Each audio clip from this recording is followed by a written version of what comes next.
So, through this, I have shown the journey of Indian economy. India's independence was in itself a turning point in its economic history. The country was hopelessly poor as a result of steady deindustrialization by Britain. Less than a sixth of Indians were literate. The abject poverty and sharp social differences had cast doubts on India's survival as a nation. So, through this, I begin with the journey of Indian economy. Firstly, I show the independence time, the time 1947. Here, the exploitation of agricultural sector by Britishers. After that, industrialization take place. That's the time of 1956 to 1961. Here, the industries were made, and from this, 5-year plans were launched.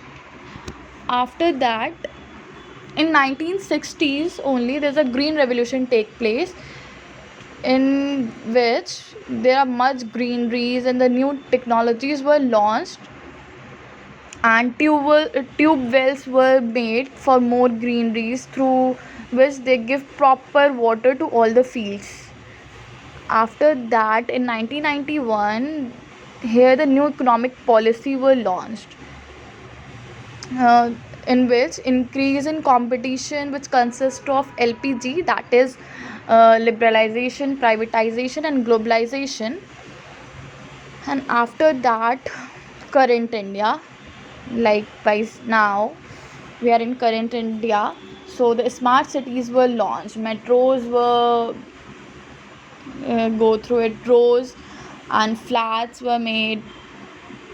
Here and the population is very much vast, and more traffics, and the industries were very big and very large, and here is all over there's the industries, flats, and the metros and busy roads.